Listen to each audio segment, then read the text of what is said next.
pay is what you got for me.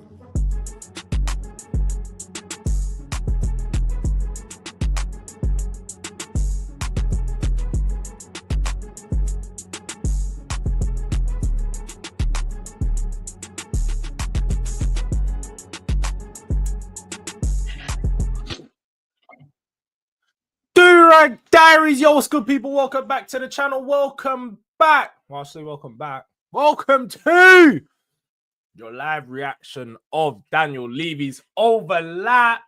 We're going to be going through the interview in depth, live reacting to the interview of Daniel Levy, talking about the current position of Spurs.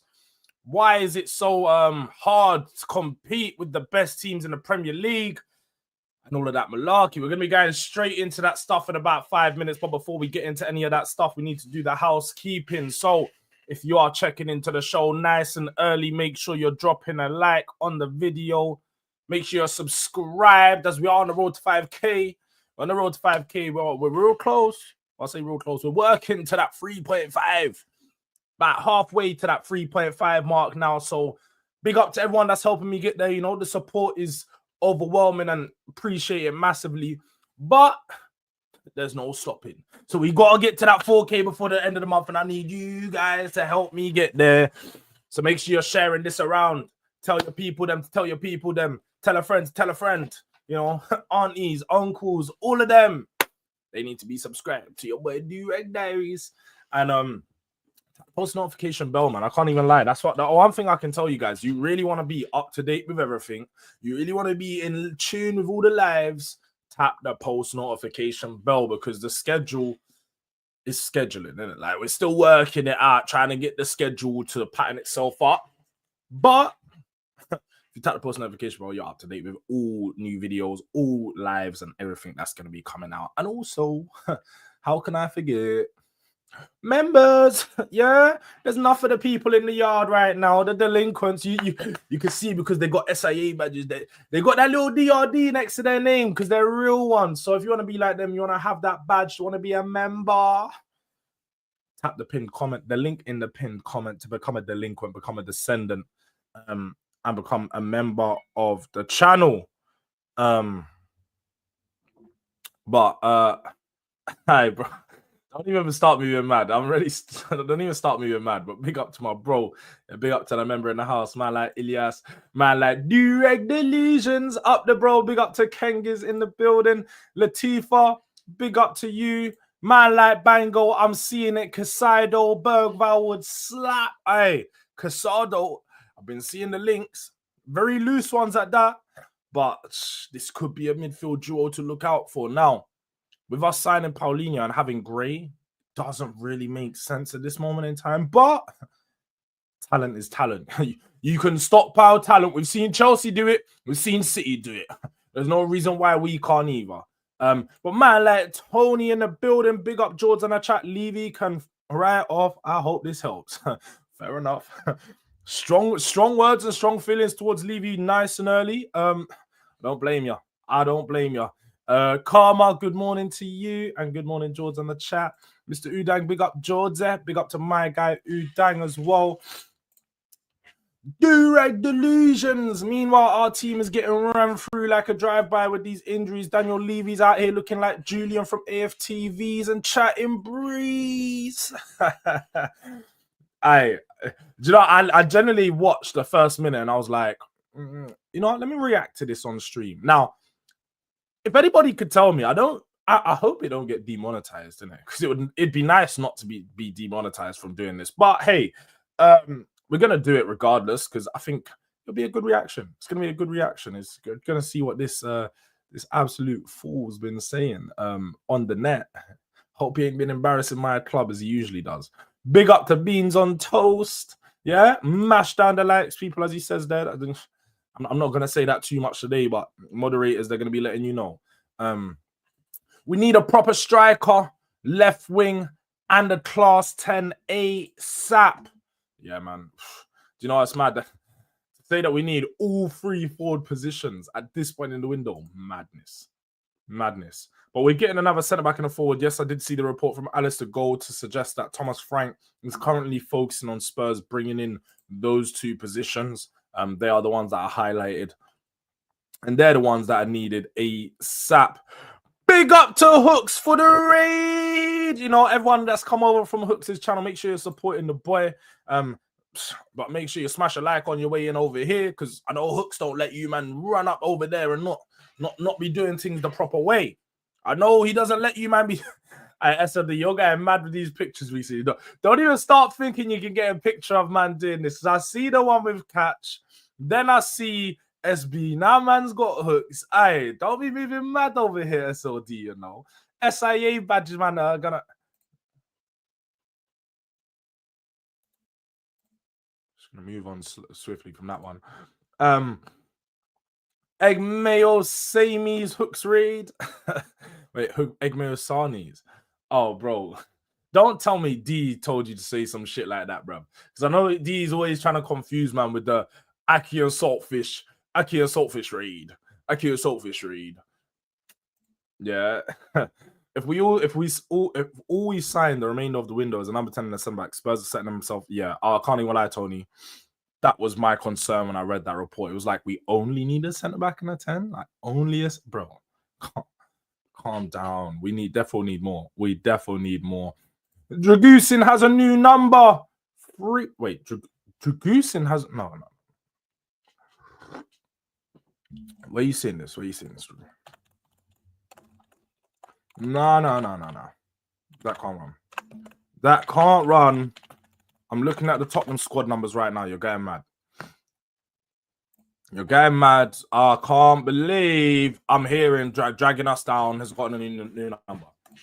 I can't believe what I'm hearing, people. I can't believe that I'm hearing Dragging Us Down has got a new squad number. They're going mad. Oh, okay. Dr. Durag doing some trolling, nice and early. Man's trying to troll me. I'm on. This may not be up to date. Do you know what? Fair enough. This may not be up to date. Let's go to this one.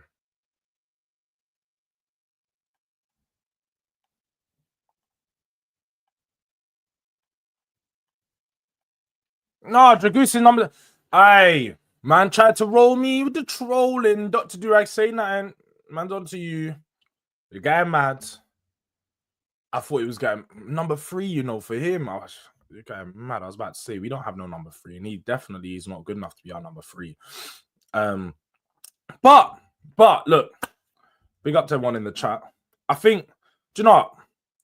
Should we start the interview or should we wait a couple more minutes? You let me know. If we should start the interview, we'll start in a second. Let me just catch up with the chat. Whilst I'm catching up, you man, let me know. If you man want to start, we'll start straight away because it is kind of a long interview. But we're going to be here for some time. We got about an hour and a half. So we're going to be here for some time. Give me a second.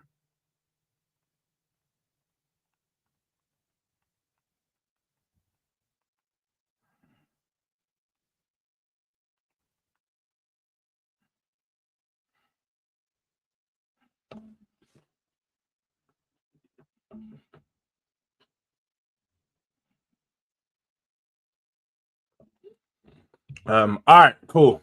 Yeah, Lo, his new number, his number 3, the guy is right.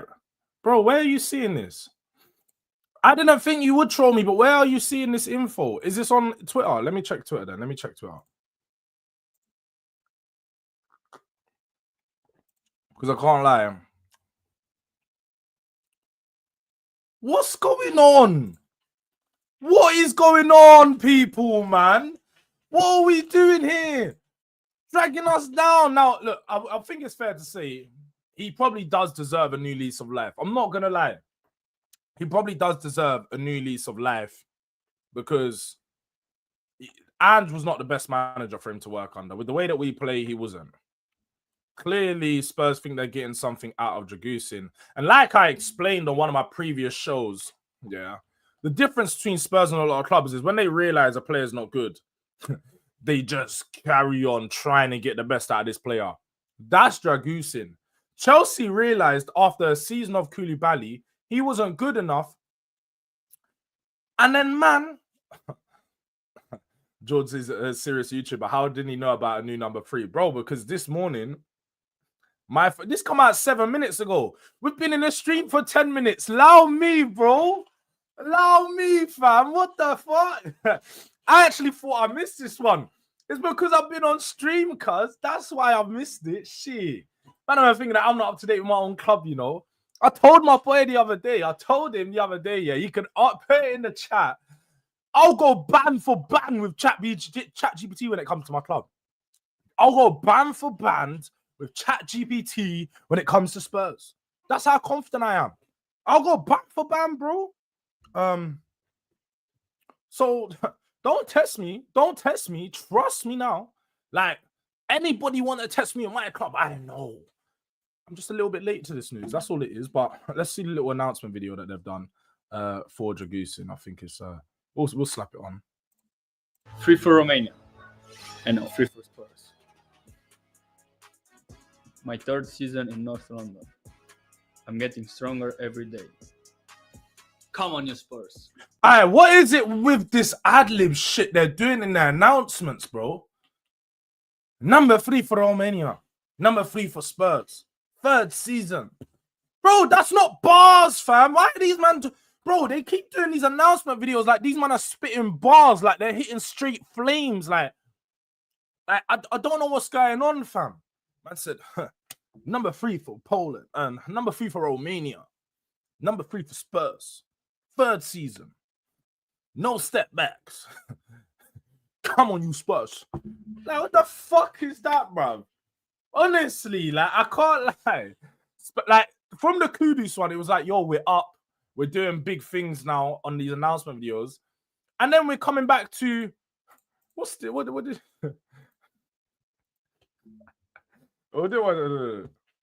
3 for Romania. 3 for Romania. And no, 3 for Spurs. 3 for Spurs.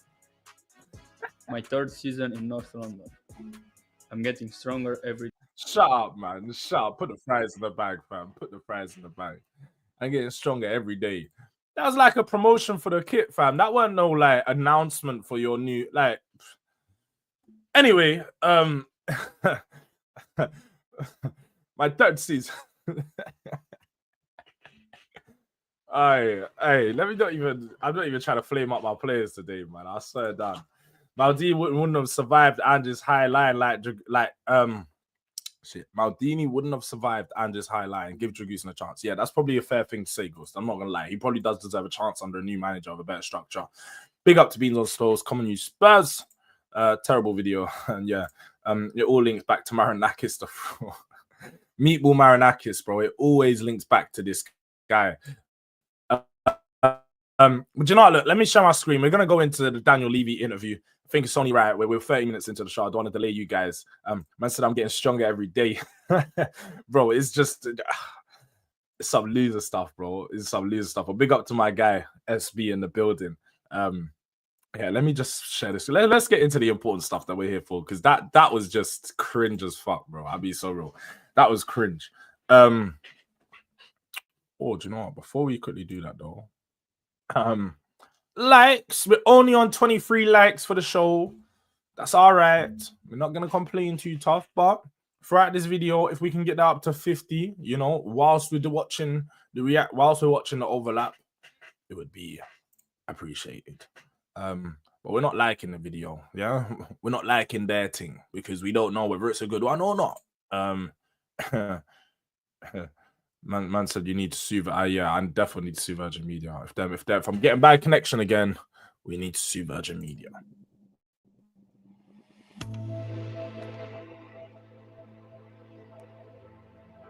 Wait, there may be adverts. If there's an advert, we'll probably have to watch the advert, people.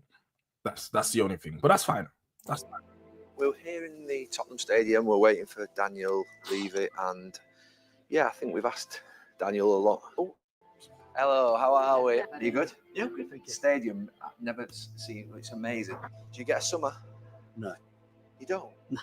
Well, it's transfer window, isn't it? Yeah, someone. But you've been on the other side, haven't you? Because you've been a player. You've been a manager. Poacher gamekeeper. So you know all the problems. Yeah. Man said, you get a summer. No, it's transfer window. Well, of course he don't get a summer because all the season, across most of the year, man's feet up not doing that much. And furthermore, to be fair, Daniel Levy, take a summer off. I think it might actually help Spurs if you take a summer off. We might get some business done. You might not be putting your hands in every deal and delaying it all. I don't know if people did know, yeah? Because we were talking about Enzo Milo yesterday. Pretty much straight after we were talking about Enzo Milo, the news broke that Enzo Milo has a here we go to Al Ali. Later on in the day, news further broke. Now, I don't know how reliable this report is, but apparently Spurs had a verbal agreement with Stuttgart for Enzo Milo. They made a verbal offer, they accepted the verbal offer, but they never put pen to paper and put the official offer in. Al Ali then come in, put the pen to paper, put the official offer in. Job's a good one. They got the player. Now, again, I don't know whether to believe this report, but if this was true, it's very believable because it's Daniel fucking Levy. Probably delaying the deal, probably sitting there thinking, oh yeah, we'll get this player. And then somebody else comes in, snatches him right underneath our noses, just like we tried to do with Atletico. So this would be beneficial for Spurs if this guy just stepped out for one fucking window. Well, big up Jay Spurs and big up Jords in the chat. Big up to my bro. Bro, Donna, you're doing too much. I don't know if you're banned on all accounts, but if you are, then blame the moderators because you probably were doing too much. Yeah, man, I don't really care for your stuff today.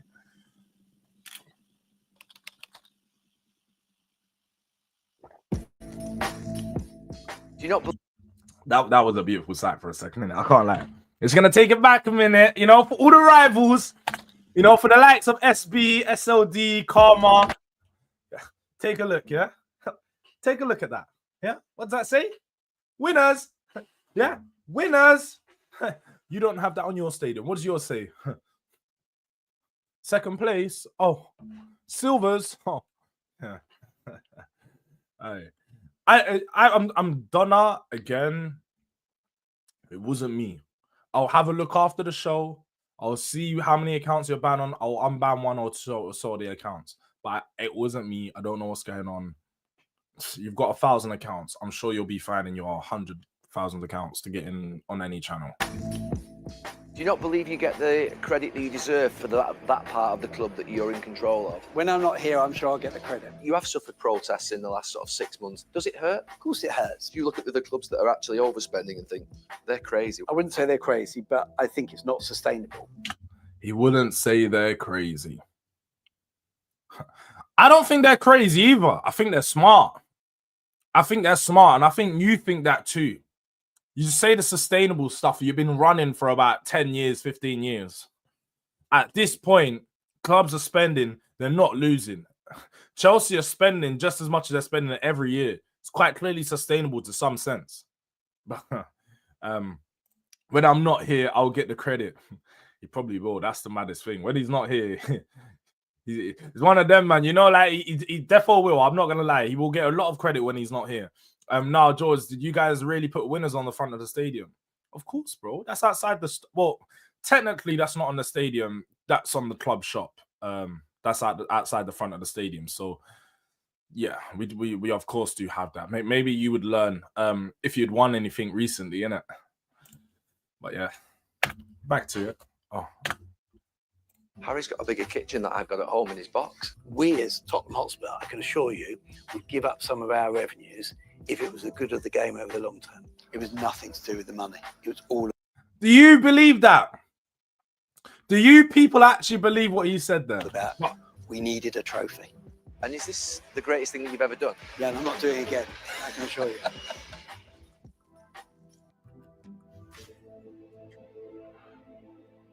25 years at Tottenham. That's my whole life, you know. Like, literally, pretty much my whole damn life, Daniel Levy. So when people tell me, you know, as a Spurs fan, plain fucking... Sorry, I keep swearing today. Let's try hold back on the language, yeah. Blame Daniel fucking Levy, bruv. Yeah? Let's blame that guy as to why my club was not successful for the majority of these 25 years. 2 trophies in 25 years. Check go for 25 years, every 25 years prior to Daniel Levy joining, which will be 4 periods. Just over 4 periods, yeah? Because we're about 140 years old. If you look at all of those periods, there's every single period Spurs have won more than 2 trophies. This is the most unsuccessful period in the history of my club. These 25 years, out of all the 25 years, this is the most unsuccessful one with just 3 trophies, or 2. 2 trophies, because 1999 was just before he joined, or just before he fully took over. So Daniel Levy's the issue. It's only one problem, and it's that man up top. But hey, we're 1 minute 25 in. Let's let the video go on, because we're gonna be here all day otherwise. I did say this. This is gonna be a 10-hour reaction of this point. Have you been around the stadium before? So I've been around. Obviously, I've been to the media parts of the stadium. I've been near the dressing rooms. I mean, it's incredible. I mean, when we come on match days, you get a Tottenham game, you think, right, okay. So you know about this floor? I don't know anything about. So this is Talk to me about this floor. This is the old stadium. Oh wow! All crushed. So we wanted to make sure we had a link with the old and White Hart Lane and the history. So it's like a concrete or a resin. It's quite literally it's crushed concrete. Crushed concrete. And it's I didn't know smoothed that. afterwards. Do you know one thing that strikes me about this stadium is the detail. I like that. I like that little addition. That's nice. I'll give Daniel Levy. I do like that one. I like that one. You know, the White Hart Lane crushed down to make the concrete the floor. I like that. I do like that.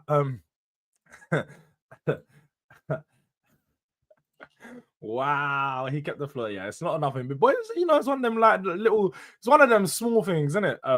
That count. Like it's a good thing, man. It's a good thing. The only change I've noticed since Vinay coming in is Levy's doing more PR stunts like this and trying to control the narrative. He's an egomaniac. I'd probably suggest, like you said, I think Vinay's probably told him to go out there. Vinay's probably seen the outside point of view of Levy and said, look, bro, go and do some of these things. It will be good for you to put out there and, you know, push that away, that narrative that there is around you. Control the narrative. Control the narrative, bro. And, you know, to do it with someone like Gary Neville, who has been a player, he's been a manager, he's been an owner. Probably the perfect person to gas up Daniel Levy for what he is, because he sees how hard Daniel Levy's job is being an owner himself. So he bigs up all the other owners. We already know. Bits of Old Trafford on that floor. Facts. Just every single part of it. Well, I used to head up a meeting every Tuesday with the contractors and all the designers. Yeah. So you know, fun fact, my granddad actually worked on this stadium. He actually worked on this stadium. He was doing all in the cranes and shit like that, the steel works and all this stuff. So I think he might have been in the Levy. You know what? I should have told him, bro. Go slap Daniel Levy's ballers for me, fam. Like, go give him some of your bald head oil, fam, or something like that. Go give him some ball balm or some shit. I don't know, man. Like, bro, I need you to troll this guy for me. Like, I need you to troll my man. All right, but big up to Waka Coys for the super chat. Nice and early. Levy talks a lot, but doesn't actually say anything. Do you know what? It's 2 minutes in.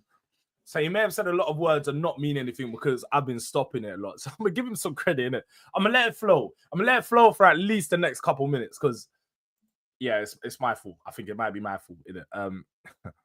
Bro, what is going on, man? Like, calm down. Like, what is going on? What is going on? Yeah, Ghosted's been relentless.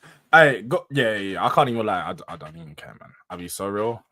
I don't care. Big up to Ghosted, bro. Big up to Ghosted. I actually ain't got time for that rubbish today. We were very engaged. You must look at what's happened now to interest rates and cost of construction and think, thank goodness we got in just before that. Because you were right on the brink of it, weren't you, in terms of getting there just 2 or 3 years before it went like this? Luck. We just hit the market at the right time. Interest rates were very low, so we managed to borrow 35-year money at just over 2.5%. Wow. The construction costs, though, since COVID and since particularly the Ukraine war started, have gone up. So I reckon this stadium today to build is probably in excess of £2 billion today. I've just sat on the Manchester United Stadium task force about their A stadium. lot of money. That's a lot of money. That's almost double what we paid to get it built. The stadium was supposed to cost around 500, 600 million. Ended up being an over £1 billion project. But we're seeing Spurs are literally reaping the rewards of that with just money being raked in at every single angle.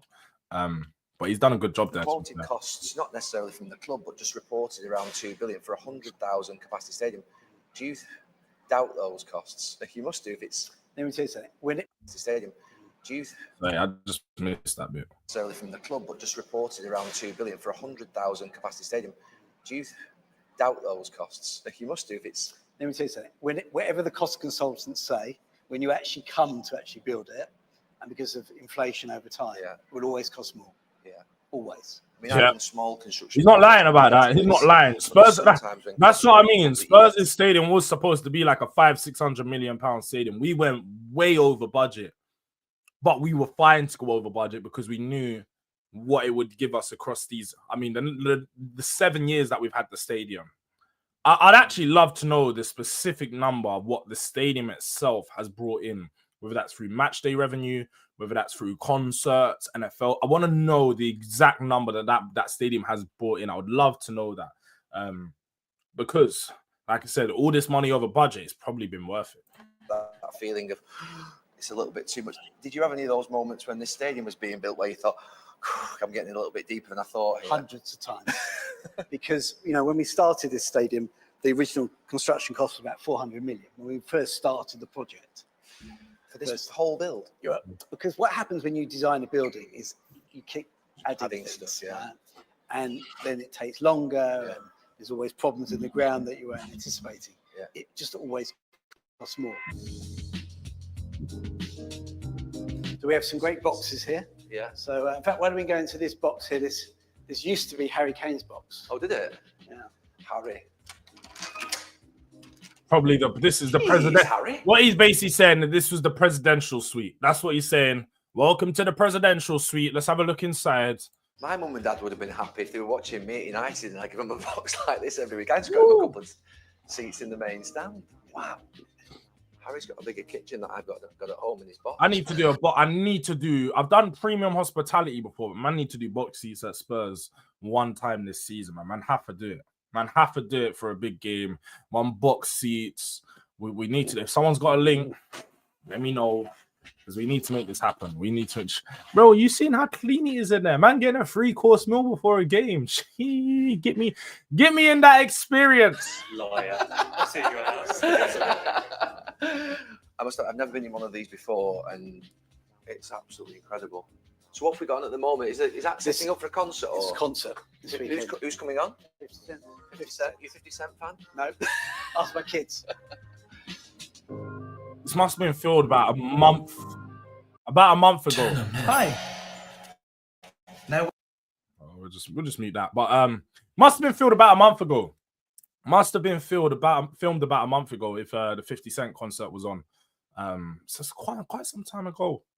But I'm sure he had that's why he was in the stadium. Probably had a massive smile on his face, thinking, "Oh, this is where the money. This is where the money." Better to talk about sort of the business of football. You're the longest serving, I think, CEO, chair, owner of a Premier League club.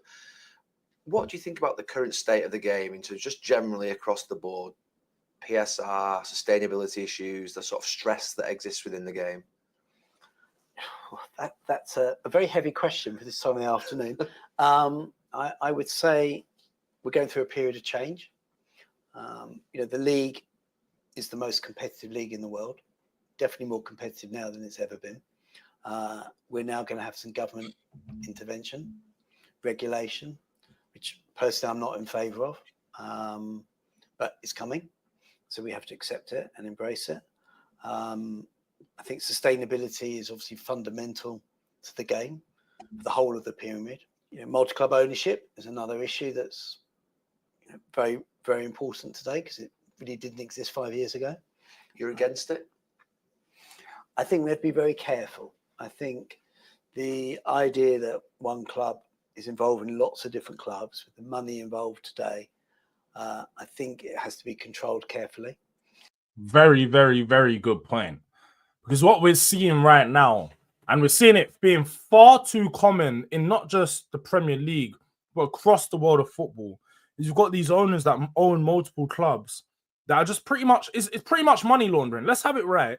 Because you're moving a player to another club that you own, and that club's paying an amount for that player, but it could be inflated value because you know this club needs that a certain amount of money. We already know what's happening. We've seen it with Leon and Nottingham Forest. We've seen Matt Turner.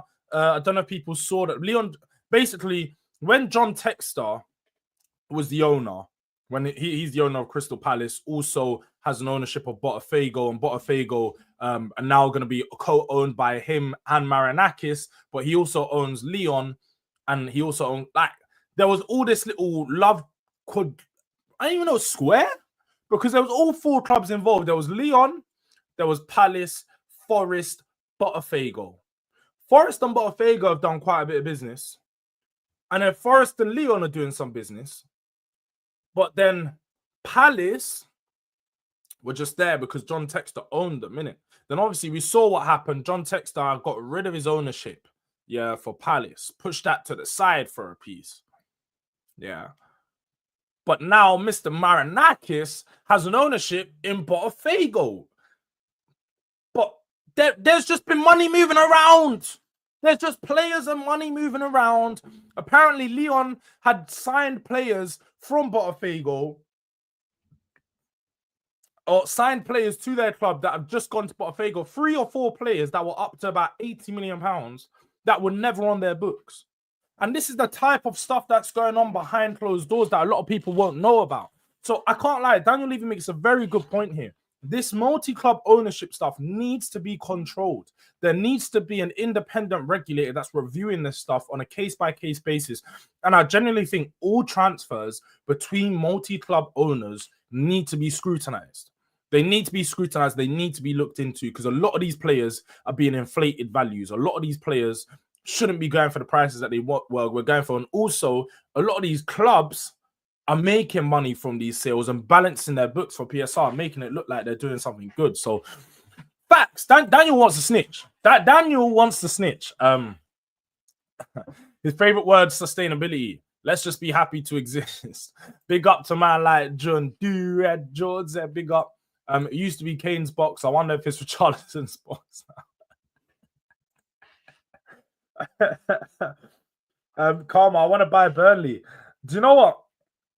I think I want Tottenham to be a part of this multi-club ownership, innit? Because, like, if you can't beat them, join them. I'm straight on that. Like, I've said that about the Saudi owners. Yeah, it's not good for football, but I'll happily be a part of the Saudi owners groups and stuff like that. So, yeah, no doubt. I feel like picking up a smaller club, it would be good. It would be good. And as an Arsenal fan, wanting Burnley, I don't blame you. Burnley's I wouldn't mind Burnley, man. Are you talking about the distribution of costs amongst the actual multi-club organisations? I think the way, because we have financial control measures, and it can be abused. It worries me a little bit, because I think that there's so much money in the game now, and you only need one owner to do something inappropriate, and it would impact the whole confidence from sponsors and broadcasters in the European game. So I think it needs very tight control. The DFL deal has been on the table now for 4 or 5 years. I'm sure you've got your reasons to not do a deal with the FL. But... Nah, so with this one, John, I think they actually bought him from Troyes. Oh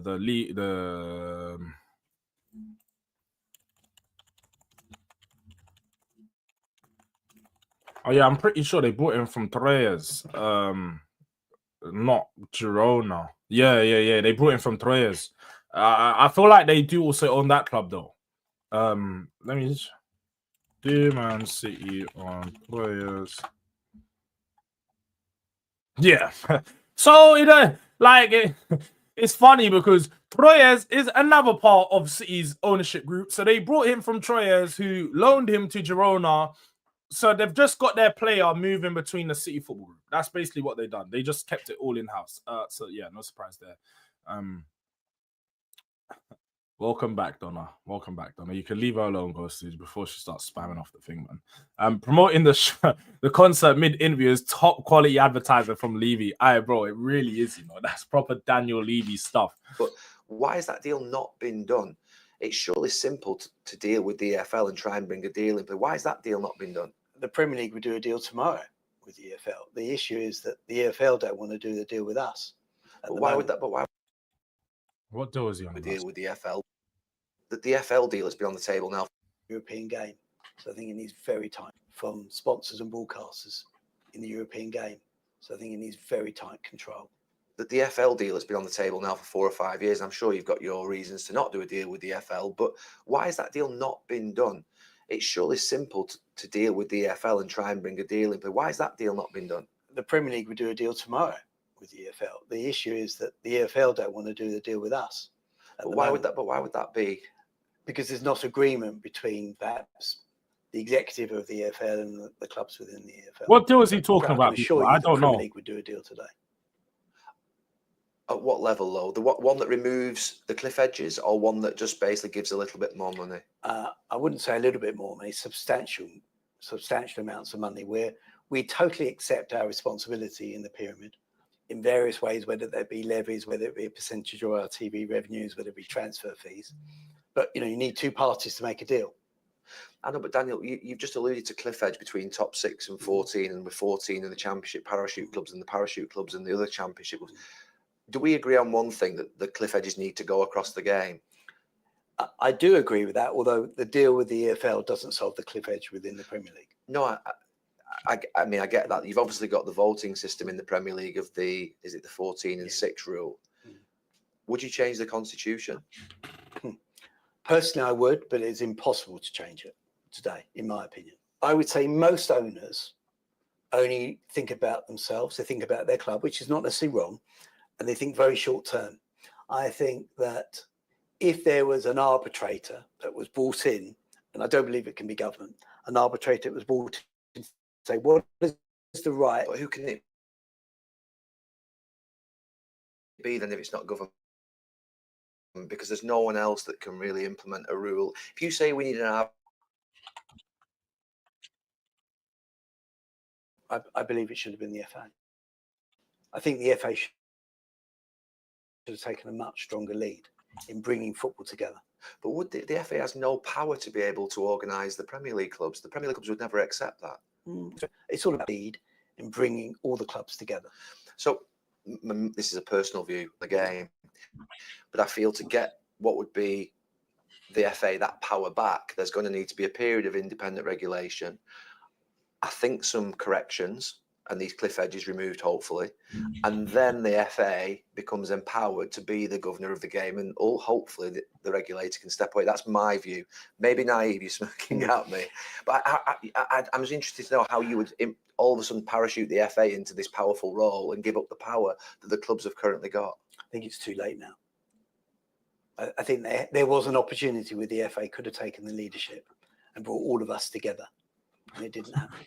Take me back to the multi-club ownership point, because I don't want to get specifically stuck on City, because I know you're not going to talk about other clubs, but there are 115 charges that are hanging over one club at this moment in time, where multi-club organisation potential breaches or charges have been sort of placed against them. What's your view on that? Are you a vociferous owner of another club that speaks out on these issues in Premier League meetings? So I think it would be really unfair of me to talk about another club within the Premier League. All I would say, it's going through a process which I think has gone on for far too long, and it needs to be brought for the good of the game to a conclusion one way or another. Why has it gone on so long? Because it's ridiculous. I think it's a shame that it's gone on so long. It's shameful. It's so funny that Gary Neville's peddling his Man City agenda in the Tottenham interview, like we have any care in the world for the 115 and the charges that they're being put against them. I don't care. We are Tottenham. We want to know what's going on with Tottenham and Daniel Levy and Tottenham. Forget Manchester City, bro. That we have managed to resolve things internally rather than, really the recourse to the lawyers, because the lawyers are going to earn a lot of money out of this. You mentioned at the start of your answer, going back a few minutes ago, that we're entering into a period of change. What is that period of change in football? I think government regulation. You know, when you think about where we are today, the Premier League is one of Britain's best exports. And how many industries can you think about where there's been government regulation that's been good? Banking. Yeah, but in that instance, you're protecting people's deposits, right? Here, we're protecting. I mean, if you go back to the banking crisis, 2008, I think that regulation since then has definitely helped. Why do you think let me turn it around to you. Yeah. Why do you think regulation is going to be good for the fans? I feel that, like you, someone needs to be an arbitrator. I haven't got faith in the FA at this moment in time that they're strong enough as an authority to be able to govern what would be quite powerful people who are involved in the Premier League and the ownership of clubs. Makes sense. And I don't think, and you said it before yourself, that every club owner, rightly so, looks after themselves. So who's looking after the wider game? And I do feel an element of the game is creating these fractures, cliff edges, whatever you want to call them, whereby it's becoming more distinct and it's becoming more difficult to actually get the game back together again. And it's a last chance saloon. I think government is the only way of being able to actually get the game closer together. I think it's the fans' last chance in terms of protection around ticket prices, protection around affordability, accessibility, their club being able to have a competitive chance of getting up the leagues by still having fair distributions of revenue. I just feel it's the last chance. I genuinely do feel that. Now, I wouldn't want government intervention into football, but I've seen some of the attempts to take the game away from the whole of the pyramid in the last few years, and it scares me to death. I just think when you look at the cost of that organisation that's going to go into the public sector. And how much will it cost, Daniel? £40 million, they're saying.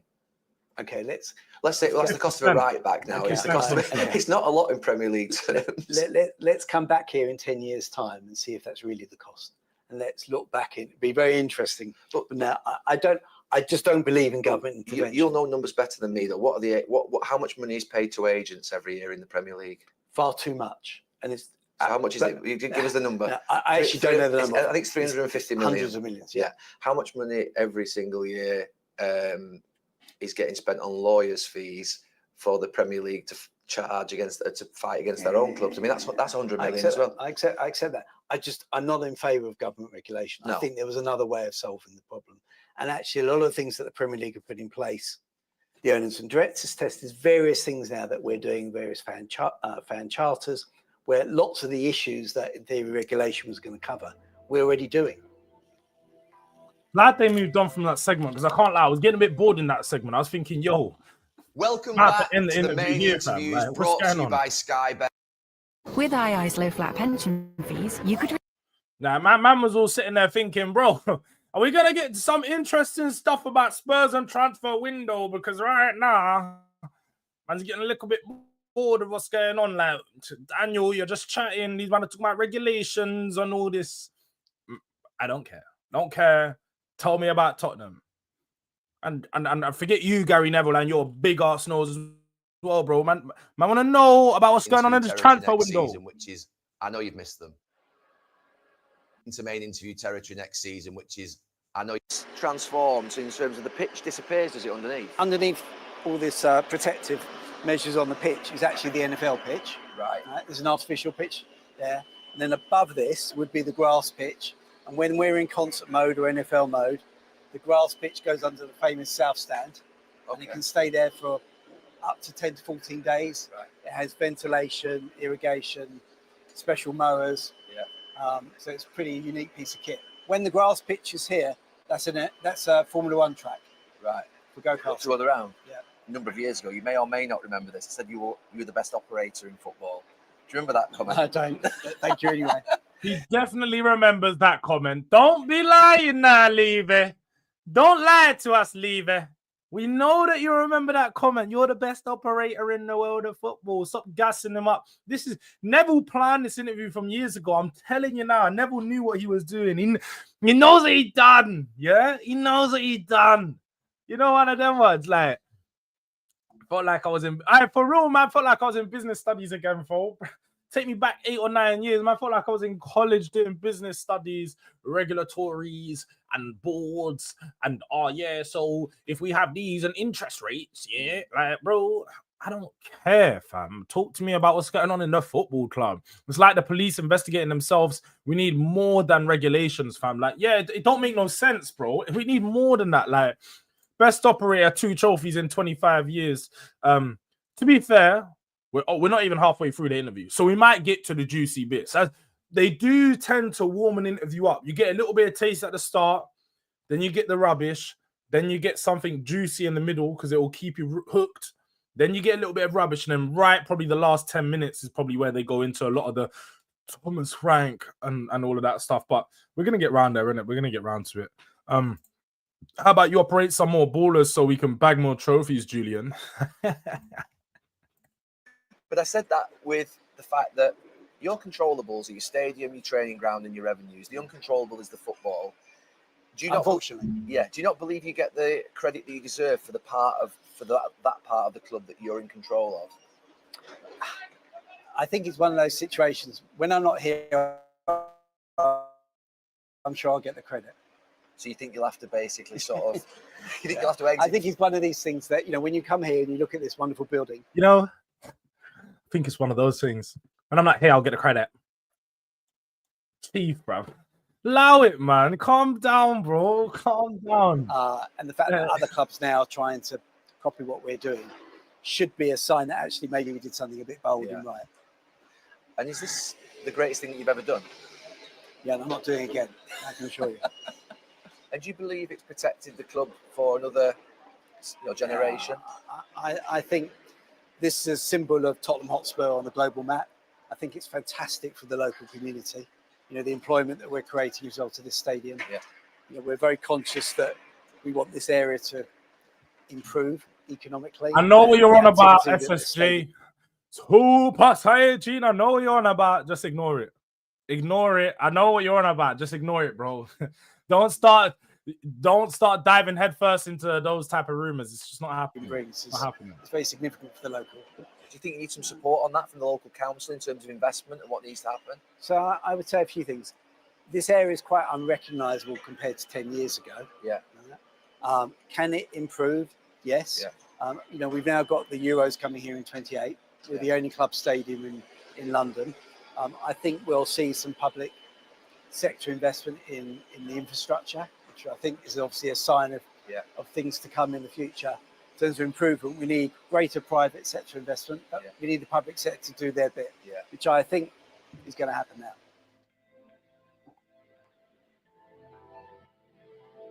You have been exemplary in respect of following the rules of sustainability, the PSR, but quite a lot of clubs now. I was gonna say we're getting back to you see what I mean, though.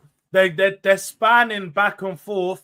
And now we're at the juicy bit where he talks about PSR. You see, I know how these interviews work. I know how it's happening. Maybe it's a glaze or no interview clause here. Now, I generally think Gary Neville really rates Daniel Levy. I actually think he does like him. But look, I think we're at the juicy parts. Yeah, I think we're at the juicy parts. We're right on the edge of it. What's happened in the last 3, 4, 5 years? Why has this changed? Where all of a sudden we've got Aston Villa, Everton, Nottingham Forest, Manchester United apparently on the edge of Newcastle, all now not able to operate in the way in which they would like. What's happened? So honestly, I think we're going through a transition period. I think once everyone gets used to the rules, it will settle down. What are the rules that have changed? Well, the wages and amortization as a percentage of turnover. In Europe, it's a cap of 70%. In the Premier League, it's a higher percentage when you're allowed a bit more tolerance. They're quite complicated rules, and it's not easy having 2 sets of rules. But I think that 2 or 3 years from now, things will settle down, and I think football will be in a better place. Do you look at other clubs sometimes and think because you do get criticised for not spending enough on players and on? I know you do get. You might not like that, but do you look at the other clubs that are actually overspending and think they're crazy? What are they doing? Not to name a club, not to name any clubs. Just do you look at other clubs and think that's mad? I wouldn't say they're crazy, but I think it's not sustainable, which is why they end up in problems. And we all know that if everyone overspends, it's a zero-sum game because no one benefits from it. Yeah. I think there has to be rules, and I think people need to stick to them. What do you say? Great point made here by Ghosted, because PSR don't affect you when you're buying good players, because you're gonna buy less players across the time. Like you're not gonna be buying bare players for the, like Chelsea wouldn't be signing as many wingers as they are right now if they had good wingers already. So when Chelsea fans tell you, no, I rate my wingers, but why are you signing 6 of them? Doesn't make any sense. So when Spurs sign players like Solanke and Richarlison, that's going to affect our PSR because we're going to eventually have to replace those players a lot sooner than if we signed better players and actually scouted properly. So, yeah, like it's not the amount of money that's being spent that's the issue. It's who you're spending it on, and that has been Spurs' biggest problem over the last 5 years. To Newcastle. So I look at Newcastle specifically. They've got owners who are obviously very wealthy. They're capped at the moment by the monies that they spend because their revenues are lower than the other clubs in the league. How does a Newcastle get to a point whereby they can invest to the same level as Tottenham, Arsenal, Liverpool, United, so that they can become? Yeah, you're not lying, Kengis. When you actually look at the wages of some of our counterparts, and like you say, Gyökeres and Havertz, just in general themselves, they're on about 500k a week put together. Spurs' best players in Romero, Van de Ven, I'm trying to think now because who are our highest paid players? Romero, Van de Ven. No, Van de Ven's not even in there. It's Romero. Oh, Madders, Kulu. Let's just say 4. You'd need 5 Spurs players to match these 2 players' wages, 5 or 6, because most of our players are under 100k. So, like, that goes to show you the ambition and the difference of the investment between Tottenham and some of these other clubs. Like Premier League champions. Do you worry about the fact that we've created a ceiling with PSR rules that are actually holding clubs like, say, Villa and Newcastle back? Because just to say, improve your revenues, you know it's not that easy. And you're trying to do it, and you are doing it here. But it's difficult for them to do that, isn't it? Yeah, but isn't it a testament? If you look at what we've done, we haven't had somebody pumping hundreds of millions into the club. We've done it all on our own. We have been entrepreneurial, and we have increased our revenues to enable us to compete the best we can today. We're all in a chain. Yeah. I accept there are certain clubs that are bigger than us, but this league... I'm so glad Daniel Levy has said this, because I had this conversation yesterday. I had this conversation just yesterday when people told me, should you feel sorry for the likes of Newcastle, Aston Villa, you know, some of these other teams that are a bit smaller but are trying to compete with the bigger clubs, but they're struggling to compete because they can't make enough money revenue-wise to balance their PSR out. Listen to what Daniel Levy says here, because it is very clear as to why we don't feel no remorse for these clubs. There's a football chain, just like there's a food chain in the world. Humans are the top of the food chain. So when you're killing chickens, cows, and so nobody cares when you're killing these people in the middle of the bottom of the food chain. You don't care when you take from them. Nobody cares. It's part of the world of life. Newcastle, Aston Villa, they're at a certain place in the food chain, and it's not near the top. It's not near the top. We've done it all on our own. We have. We done it all on our own, yeah. So didn't need no Newcastle Saudi ownership stuff. Like that. Take it in, please. Been entrepreneurial, and we have increased our revenues to enable us to compete the best we can today. We're all in a chain. Yeah. I accept there are certain clubs that are bigger than us, but this league is very competitive, and we can still beat a club with bigger revenues. I'm going to make you the regulator for 5 minutes. What would you do to English football? What 2 or 3 things would you do to English football if you were controlling? Not everybody can be, bro. So I think one of the some biggest people only got the manner for E ranks. Related parties. Some are just Bs, and it's cool. That's the area that has to. You'll make money as a B or A rank. Because if you end up having clubs that are owned by states, and I have no issue with that at all in principle, but they can do deals with themselves, and that puts them in a very competitive advantage compared to everybody else. And I think that's an area that has to be looked at. But the Premier League voted it down, didn't they? So the Premier League, no, there is a rule at the moment. It's being challenged, as we know, on related party transactions. But I think that's an area of concern. But you're talking about 2 clubs there specifically, aren't you? I think. Yeah, but it could be more clubs in the future. Sorry, I just see. Do you know what? I don't want to veer off course, innit? But how am I just seeing the Ornstein bomber drop that Southampton make a counter bid to Everton after latest bid offer rejected? They were offered 40 million and they've come back with 45 plus 5. They're liable doing the FIFA thing, plus 5 in easily achievable add-ons, plus a 25% sell-on clause. They want 50 million pound for 75% of the player.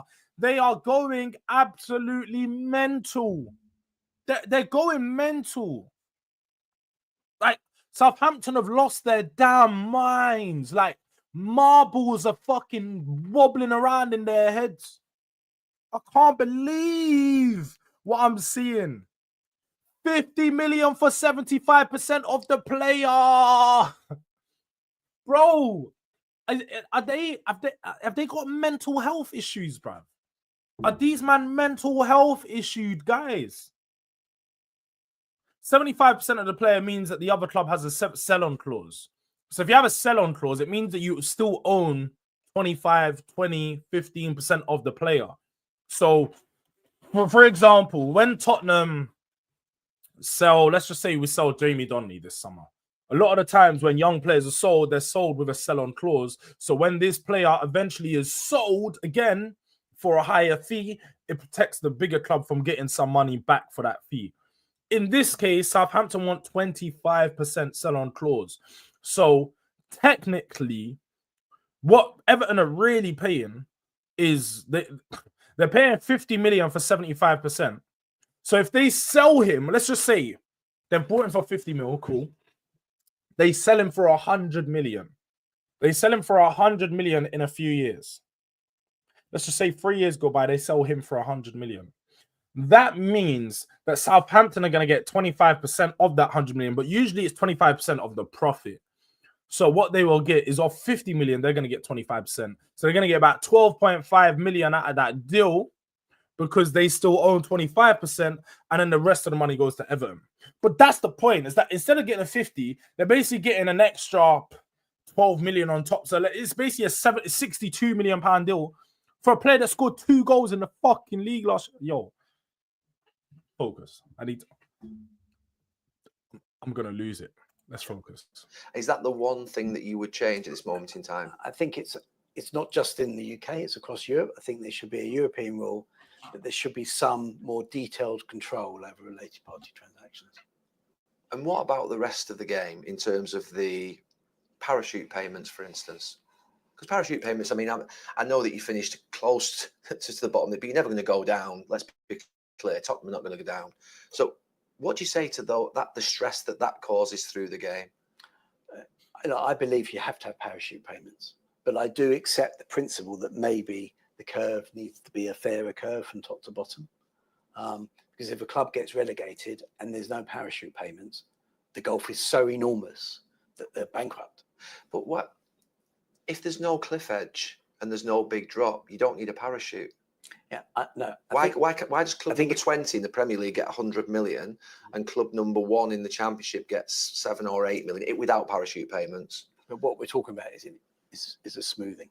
It needs to be smoothed all the way from top to bottom, including within the Premier League. I mean, I'm a believer that there should be fairer distribution, but I also believe if the Premier League do pass more money down, that there should be some restriction on costs put in place within the Championship, so we don't end, and in the other leagues, League One and League Two, so we don't end up in the same position again.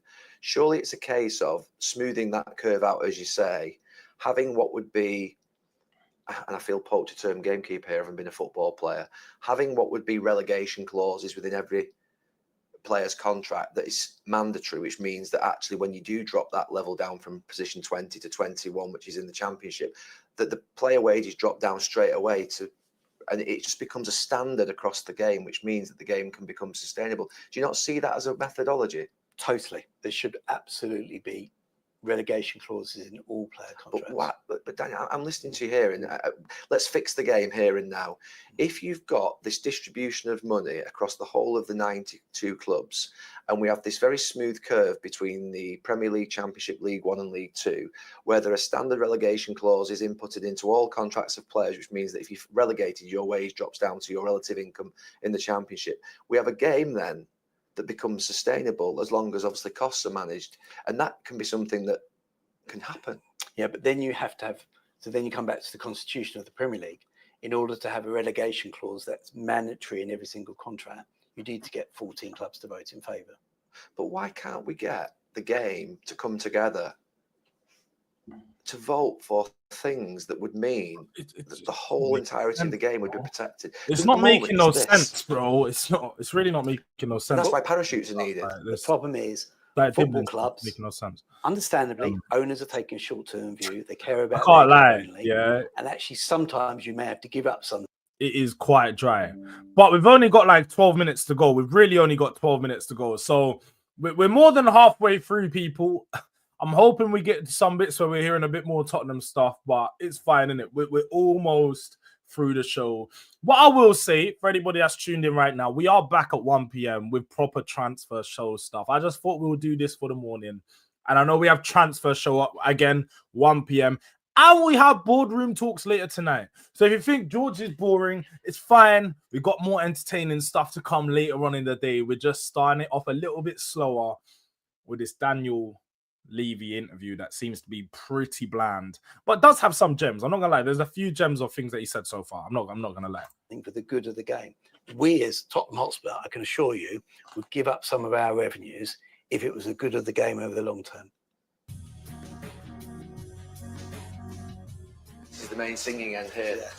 We were the first club to bring in safe standing, and the beauty of the way we've designed it, and you're seated over there, you don't even know there's rails. Yeah, yeah. No, you So don't. Aesthetically, it looks really good.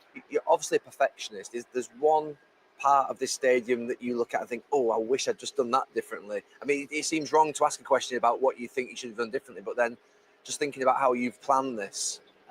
There was a couple of pillars that I wish they weren't there at the moment. Pillars? Pillars when we drive in under the stadium. It's a bit tight. You have to have a word with the structural engineer. A building I've just built in Manchester, the sort of optimum width from column to column is 9 meters. Once you go beyond that, you're starting to go into big transfer beams and sort of it comes. We've got that in the you've south got that in stand. there. Yeah. So when we go downstairs, you'll see. Okay, let's have a look at that then. I never thought I'd be interviewing you talking about transfer beams. You know what I mean? Transfer windows, not transfer beams. Yeah.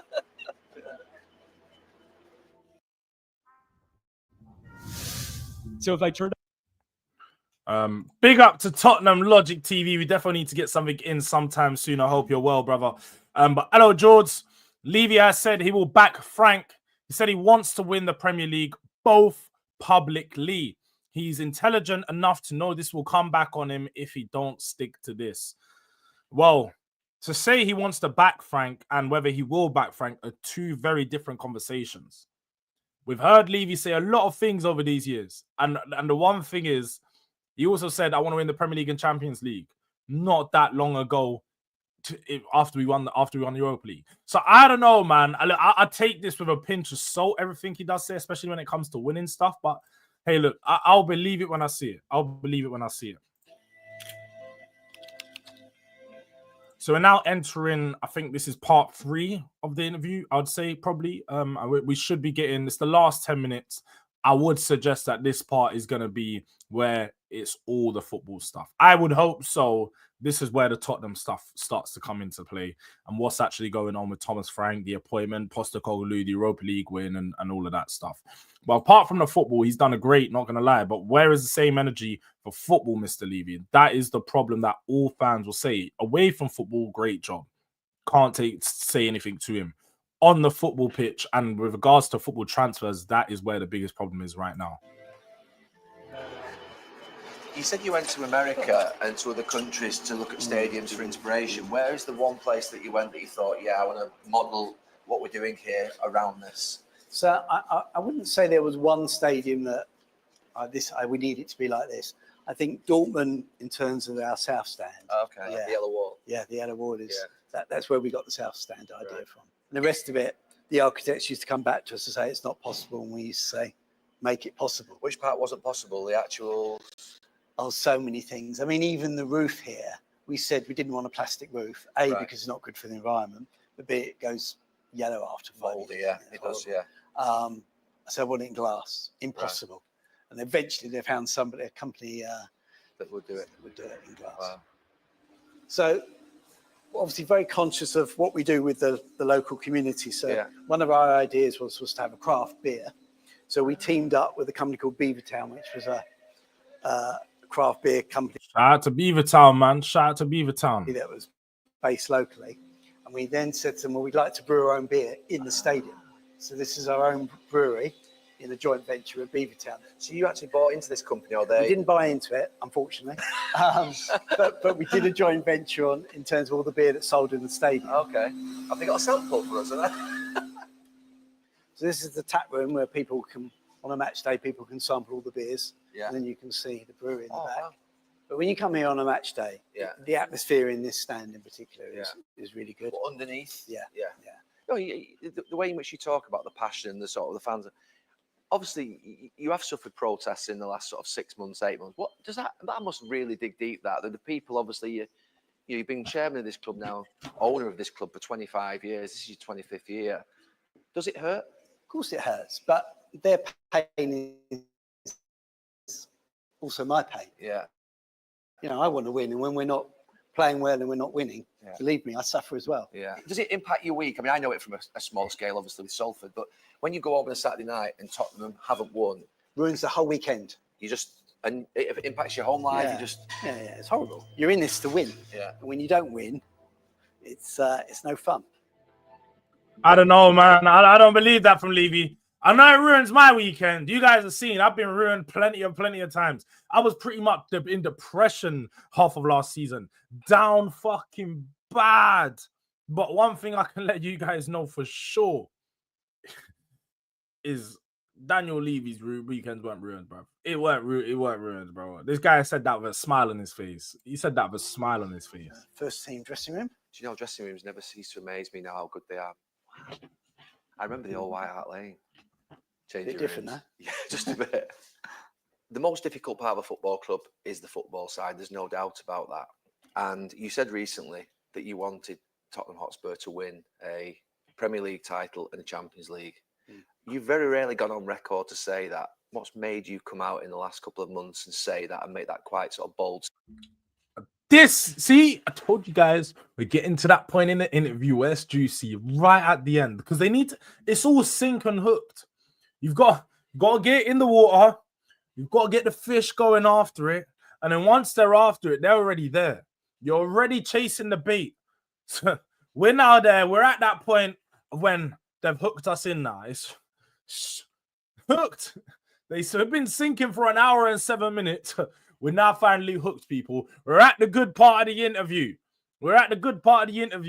I'll take a loss a lot better with a £3 million bonus. Facts. Like, when you're going home to a mansion and somebody can give you a massage, I might feel a little bit better about that loss, you know. No chairman of the top 8 Premier League will come out and say they don't want to win the Premier League or Champions League. So when this guy talks about aiming to win the Premier League and Champions League, it's just sweet talking and PR spin.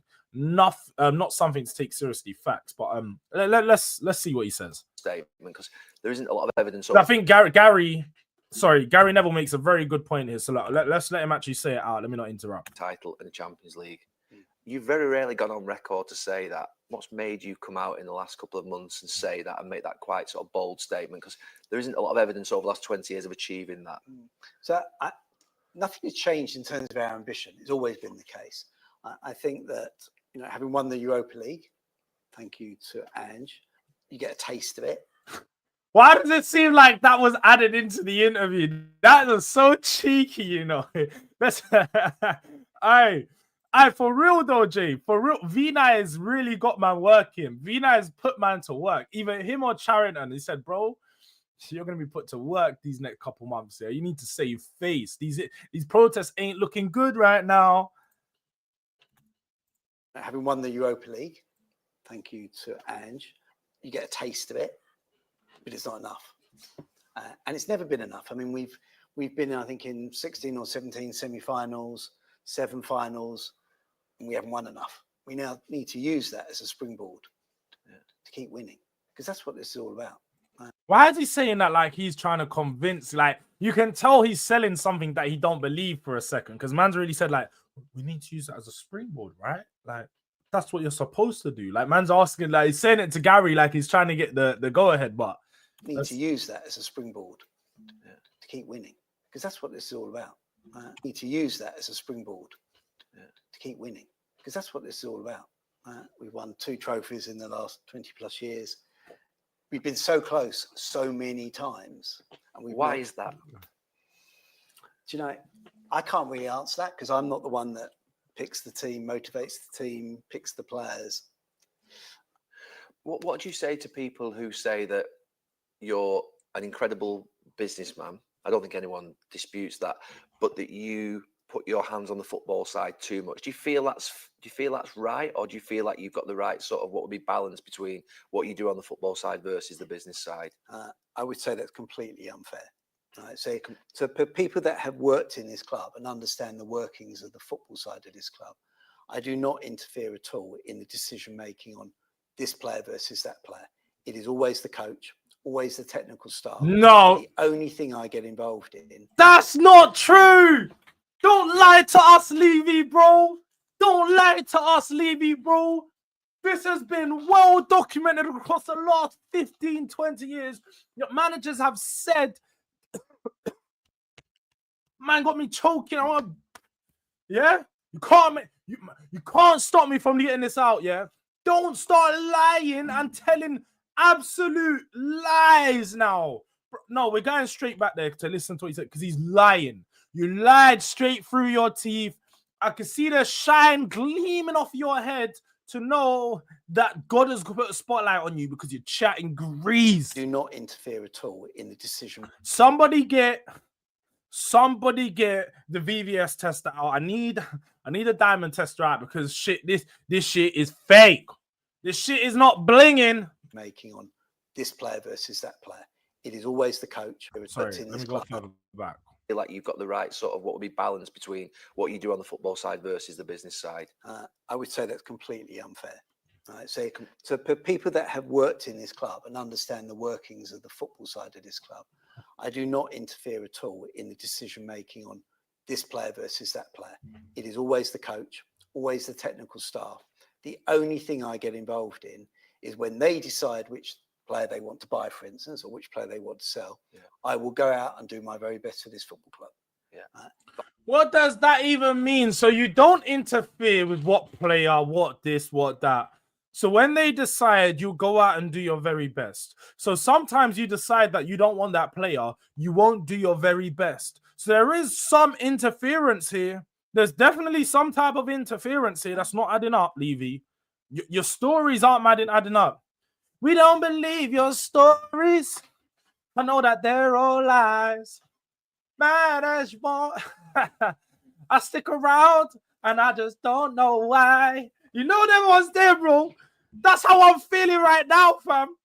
That's how I'm feeling right now. I swear down. Daniel Levy, we don't believe your stories. We don't, fam. We don't believe your stories, bro. We don't believe your stories, fam.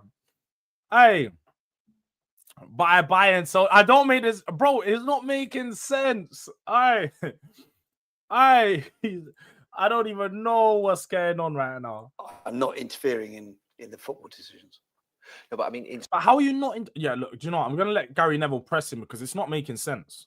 in terms of the actual sort of what would be, whether it's be the sporting director or the manager, you obviously decide who is selected in those roles, that you sort of are quite sort of what would be intensely involved in that area. But that's no different for any other club. So it's not just me. Firstly, it's a board. So, you know, when we went through the decision to appoint Thomas, there were a number of people involved in that decision, of which I was just one of them. Who makes the decision on Thomas in the end? And who makes the decision on Ange? How's that come about? Ultimately, the decision is always going to be, it has to rest with me, but it's always a collective decision. And who are those? Who are the people? So we have a board of directors, but under the board of directors, we have a group of technical staff, and they advise. And in terms of just going back to Ange, because I know that one thing I have to say is that no. Look how you just said. Let's go back to Ange, man. Man done the whole side eye, you know. Look. And in terms of just going back to Ange, because I know that I man didn't want to hear about that, you know. You know, man, I look at his face and man, his hand, bro. Furthermore, what is this head shape, fam?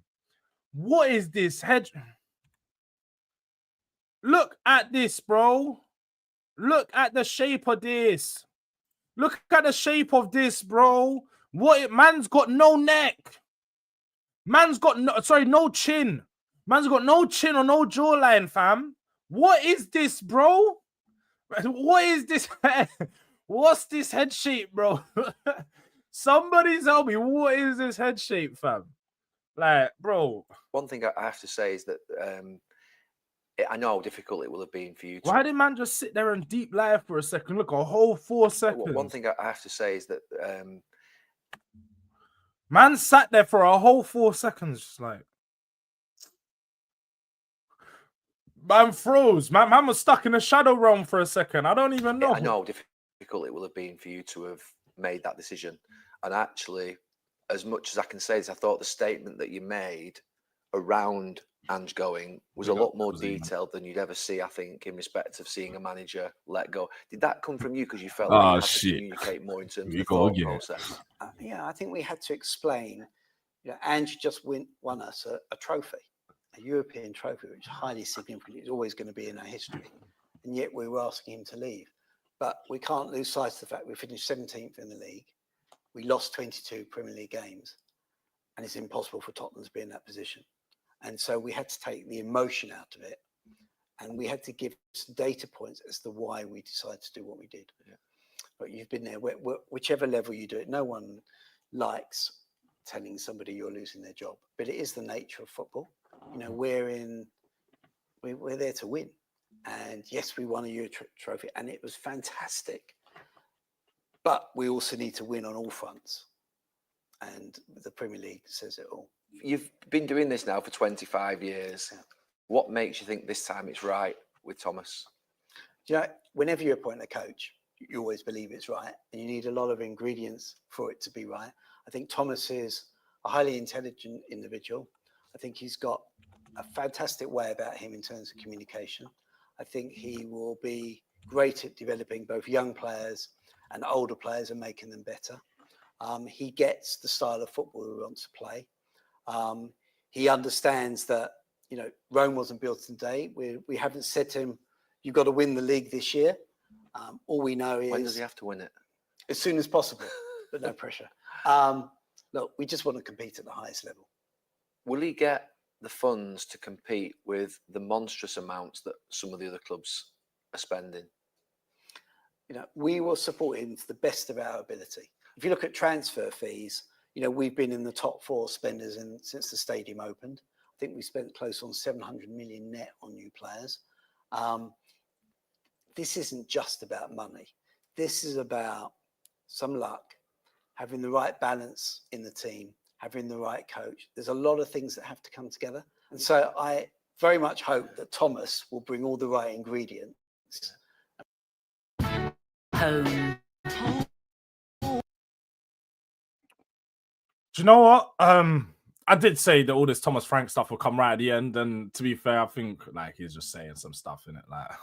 We're just taking it. I'm right at this point. I'm just trying to get to the end, bro. We've been here for over an hour. Daniel Levy's barely given us anything to go off, apart from him being pressed about Ange's name being mentioned in an interview.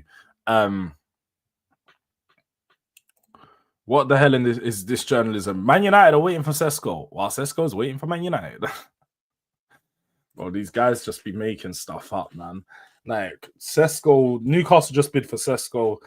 Seems like Sesko's waiting for United, but he may accept Newcastle and Man United don't come in soon enough, and they actually don't prove to make that bid. But Man United's spending potentially 200 million on 3 players in that attack. They best finish above us, fam. A 200 million pound new attack, fresh attack, best be finishing above us. Man said Dobby's facial expressions, calling him Dobby is crazy work, Man called him Dobby. Fuck me. Sorry. And bring this. So I very much hope that Thomas will bring all the right ingredients and bring this team to where it belongs, which is right at the top. Whoa! On on a match day is obviously heaving with fans. If we walk around the other side, there's a very old building called Warmington House. I think it's about 400 years old. Oh, so is it listed? Yeah, we had to keep it. We restored it. Yeah. And it's now an art gallery. Right. So this So is the old. wow. So it's a beautiful building that we've completely restored. Oh, it's brilliant. I love the way in which sometimes The old modern, brickwork. the integration of the old brick with the modern and the sort of glass link. Hi. How are you? Hi, how are you? Good to meet you, okay? Welcome. So you're now in OOF. We're the only contemporary art gallery in a football stadium anywhere in the world. It was an amazing and rare opportunity for us to put like a Spurs section into an exhibition, something we've never done before. These two photos especially are iconic Spurs photos. Great. So those gates we're just having restored, and I think they come back on site next month. Yeah. You still got them? Yeah, we've still got them. What I love about this here is I love the formation. Two at the back. Yeah, I can't lie. I was oof is also what I said when I was watching this. Man said now he's collecting brownie points. He really is. But I can't lie. The Bill Nicholson Gates being back is definitely a classic. Like I remember going down to White Hart Lane, just going in front and seeing those Bill Nicholson Gates and just knowing like what those meant to the club. Like this was a symbolization and a moment of history and of Spurs being a massive club. You used to just have those two, for those of you who've never been to White Hart Lane, it used to be like a tiny street, literally. You used to have something here, and then you'd walk through, you'd have the gates, and obviously the gates opened up, you go in and you're basically accessing White Hart Lane and all the stands and all of this stuff. It used to be a proper, it was a proper feature of the stadium. Like, it's glad to have them back. I think V9 made a good idea of bringing those back and pushing for those to come back because we need history. We need history. All those are forwards, aren't they? And that's on Main Road in Manchester. Manchester. So Yeah. someone, the Tottenham fan's gone down there and just basically. Yeah. Oh, well done. And there's also so much amazing history in this photo. There's the Conservative poster. Yeah, There's seen amazing old film posters. But Conservative. Yeah. And then That is so true. it's his quote. Yeah. He said that, and so we turned that into a Barbara Kruger homage. Nothing. Man said, look at Anne. Anne has got his own little moment in there. Joy comes from suffering. I'll give it to him. That's a good little He quote. said that, and so we turned that into a Barbara Kruger homage. Nothing says Spurs like joy comes from suffering.